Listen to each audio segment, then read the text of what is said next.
नमस्कार मित्रों, मैं ब्रजेश आचार्य अपने YouTube चैनल हिंदी दिग्दर्शन पर आपका हार्दिक स्वागत करती हूँ, अभिनंदन करती हूँ। तो आज हम कक्षा 12 के काव्य खंड में संकलित पाठ कक्षा 12 हिंदी के काव्य खंड में संकलित पाठ गीत महादेवी वर्मा का इसका गीत नंबर 2 का अध्ययन करेंगे। तो कवित्री कहते हैं कि पंथ होने दो अपरिचित, प्राण रहने दो अकेला। भले ही साधना पथ का जो मार्ग है वो अपरिचित है और मेरे प्राण रूपी पथिक भी अकेला है, फिर भी घबराने की कोई बात नहीं है और मैं हर प्रकार से सामना करने के लिए तैयार हूं। घेर ले छाया अमावन। तो कवित्री कहती हैं कि अमावस्या की काली रात्रि के समान आकर के दुख मुझे भले चारों ओर से घेर लें, परंतु मैं घबराने वाली नहीं हूं। आज कज्जल अश्रुओं में रिमझिमाले ये घिरा घन।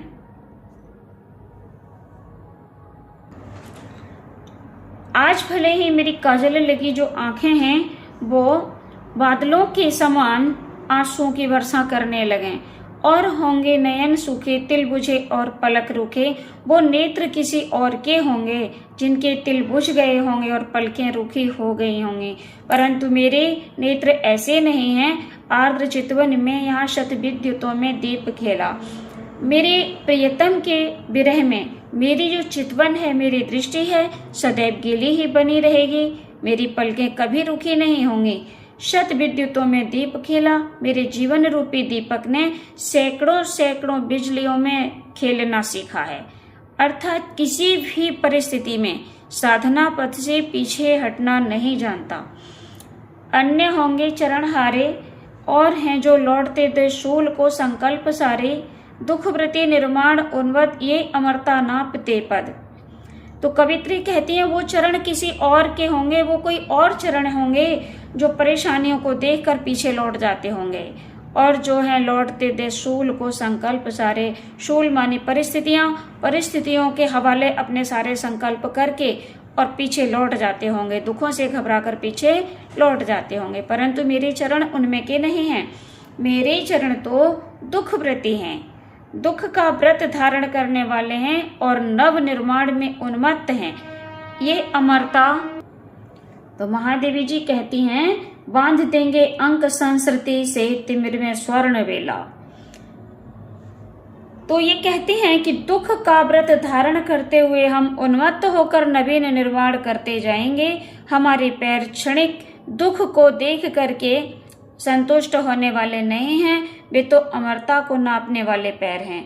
अंधकार से इस धरा की गोद में प्रकाश को भर देंगे, अर्थात बांध देंगे अंक संस्कृति, संसार की अंकमानी गोद में हम क्या बांध देंगे, अंधकार से स्वर्ण वेला, अर्थात अंधकार को नष्ट करते हुए हम स्वर्ण की बेला को बांध देंगे, प्रकाश की बेला को बांध देंगे।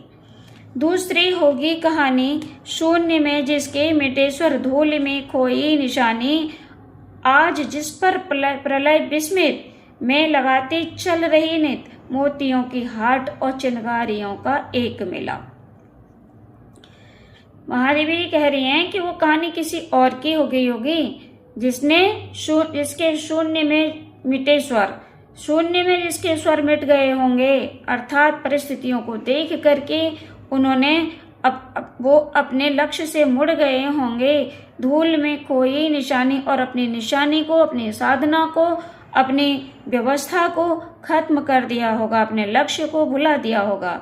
आज जिस पर प्रलय विस्मित में लगाती चल रही नित मोतियों की हाट, अर्थात मैं इतने मोतियों की बाजार लगाती हुई चल रही हूँ। हाट माने बाजार, और ये कौन से मोती हैं, आंसू रूपी मोती हैं। कवित्री कहती हैं कि मैं इतने आंसू रूपी मोती की बाजार लगा रही हूं कि जिस पर प्रलय भी विस्मित है, आश्चर्यचकित है, और निरंतर ही लगाती हूं। और चिंगारियों का एक मेला, मैंने साधना की चिंगारियों का मेला लगा दिया है। हास का मधुदूत भेजो, रोष की भ्रुभंगिमा पतझार को सहेजो। कुछ भी करो, चाहे आप मुझे सुख दीजिए, मेरे जीवन को सुखमय व्यतीत कीजिए, चाहे अपना रोष प्रकट कीजिए, परंतु मेरा मिलेगा और अचंचल।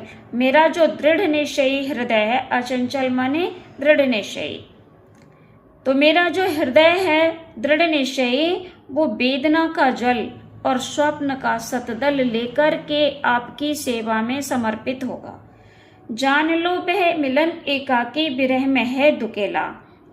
तो ऐसा समझ लीजिए कि जो मिलन एकांत में होता है वह विरह में है दुकेला।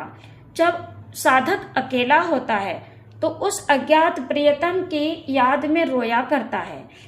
साधक जब सांसारिक मोह माया से, विषय वासना से दूर हटता है, तब उसे परमात्मा की याद आती है। संसार हमारा साथ छोड़ देता है, लेकिन परमात्मा कभी साथ नहीं छोड़ता। इसलिए महादेवी जी ने कहा है, जान लो वह मिलन। कौन सा मिलन? एकाकी मिलन। एकांत में साधक परमात्मा से जुड़ता है, उस समय वह दुकेला होता है, अकेला नहीं होता।